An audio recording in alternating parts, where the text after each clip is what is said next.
شاہ جی آقا دو عالم صلی اللہ علیہ وسلم کی مرغوب غذائیں کون کون سی تھیں؟ ماشاءاللہ بڑا اچھا آپ کا سوال ہے.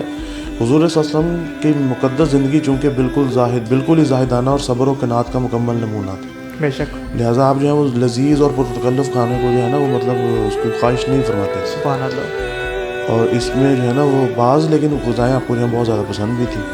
اس وہ لیے کون کون سی ہیں؟ ہاں میں ابھی بتاتا ہوں آپ کو. جیسے جو کی موٹی روٹیاں اکثر آپ نے جو غذا میں استعمال فرمائی. سالنوں میں سرکہ، شہد، روغن زیتون اور کدو جو ہے نا وہ بہت شوق سے آپ تناول فرماتے تھے. اور اگر گوشت میں کدو ڈال کے وہ کسی پیالے میں جب آپ کو پیش کیا جاتا تھا تو آپ پیالے میں سے کدو چن کر جو ہے وہ تناول فرمایا کرتے تھے. اسی طرح سے آپ علیہ الصلوۃ والسلام نے بکری، دمبا، بھیڑ، اونٹ اور یہ خرگوش اور مرغ بٹیر مچھلی کا گوشت جو ہے وہ پسند کیا اور اس کو استعمال بھی کیا. سبحان اللہ. اسی طرح کھجور اور ستو حضور کو بہت زیادہ پسند. سبحان اللہ. ستو کے حوالے سے میں ایک بات یہ کہہ دوں کہ آپ کے خاص کر اسٹوڈنٹس کے حوالے سے بہت اس میں بات ہے کہ جب ایگزامز ہوتے ہیں نا تو اس کو ستو کا استعمال کرنا چاہیے شکر کے ساتھ. کیونکہ ستو میں وہ انزائمز ہوتے ہیں، وہ پارٹیکولرز ہوتے ہیں جس پر آپ کا برین نہیں اس چیز پہ بنتا.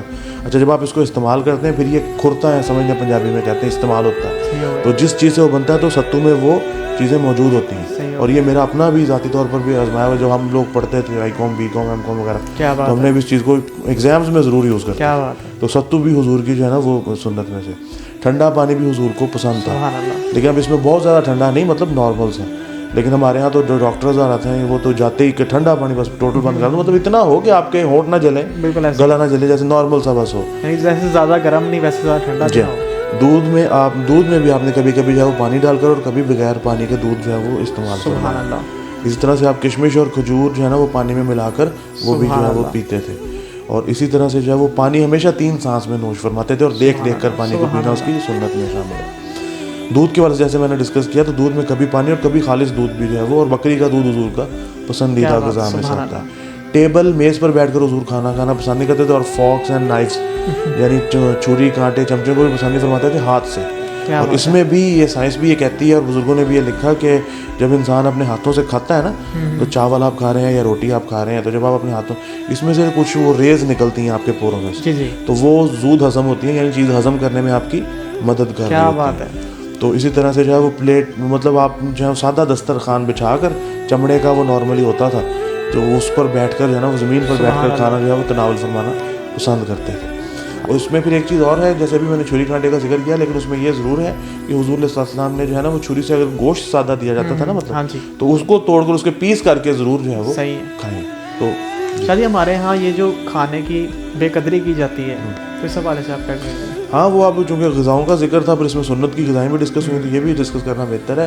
ناقدری اور بے قدری بہت کی جاتی ہے، پھر ہم لوگ روتے ہیں مہنگائی بہت زیادہ ہے. دیکھیں اس چیز کو تھوڑا غور کرنا چاہیے، ایسا نہیں کرنا چاہیے. ہمیں اگر جتنی ضرورت ہے، پہلی بات تو یہ ہے کہ ادب کا اور تمیز کا تقاضا تو یہی کہ ہم اتنا ہی جو ہے وہ پلیٹ میں نکالیں اپنے جتنا آپ کھا سکتے ہیں، جتنا ہم کھا سکتے ہیں. بوٹیوں کے پہاڑ بنا لینا کمال نہیں، اور پھر ضائع کرنا وہ بھی کمال نہیں.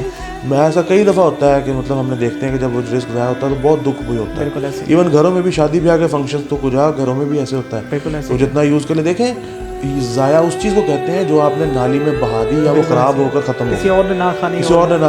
لیکن اگر آپ کا کوئی ایسے ہے کہ مثال کے طور پر ایک آپ نے سالن بنایا اور آپ نے اس کو تھوڑا سا کھا کر فریج میں اسٹور کر لیا، کسی اور نے کھا لیا، آپ نے ایک دن 2 دن بعد خود ہی کھا لیا، کسی اور نے کھا لیا، تو وہ ضائع کے زمرے میں نہیں آتا. ضائع وہ ہے کہ جب جیسے مثال کے طور پر اب یہ پلیٹ ہے، میرا دل نہیں کر رہا، اتنا آپ نے کھا لیا، باقی یہ خاتون جو ہیں وہ بہا رہی ہیں نالی میں، تو یہ جو ہے نا یہ ضائع کے زمرے میں آتا ہے. تو کھانا ضائع نہیں ہونا چاہیے، پانی بھی ضائع نہیں ہونا چاہیے، کوئی بھی نعمت اگر آپ کی ہے تو وہ ضائع نہیں ہو. ایک چیز اور میں یہاں پر آپ کے سوال سے ڈسکس کرنا چاہوں گا کہ ہمارے یہاں کچھ لوگ بہت زیادہ جو ہے نا وہ ڈائٹ کانشیس ہوتے ہیں، ایسے ہی ایکسٹرا آرڈینری کانشیس ہوتے ہیں. تو وہ کیا کرتے ہیں کہ اگر ان کو کہا جائے نا، ہم یہ اب میں بات کروں، ایک تو فزیکلی ضائع کرتے ہیں کہ آپ وربلی بھی رزق کی بے حرمتی کرتے ہیں. بالکل ایسے ہی.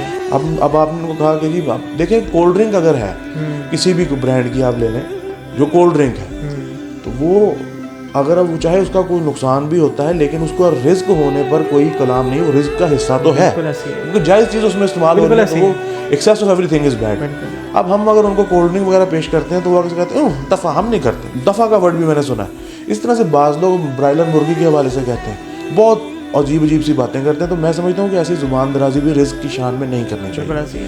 دیکھیں اگر 4 دن کی بھوک لگی ہو نا، 3 دن کی بھوک لگی ہو اور پھر ٹھنڈی یخ وہ پسینہ جب گلاس پر آ جاتا ہے، وہ والی کوک آپ کے سامنے رکھی جائے تو کوئی بھی نہیں چھوڑے گا، بڑے سے بڑا بھی آپ کا جو ہے نا وہ ڈائٹ کرنے والا بندہ بھی نہیں رہ سکتا.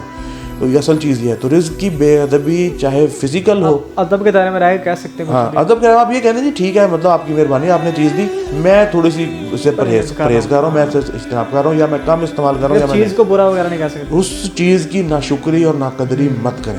صحیح ہے، ٹھیک ہے نا. تو یہ ایک بہت ضروری، کسی بھی صورت میں رزق کی ناقدری مت کریں، رزق کی بے ادبی مت کریں، چاہے وہ فزیکلی ہو یا وربلی ہو.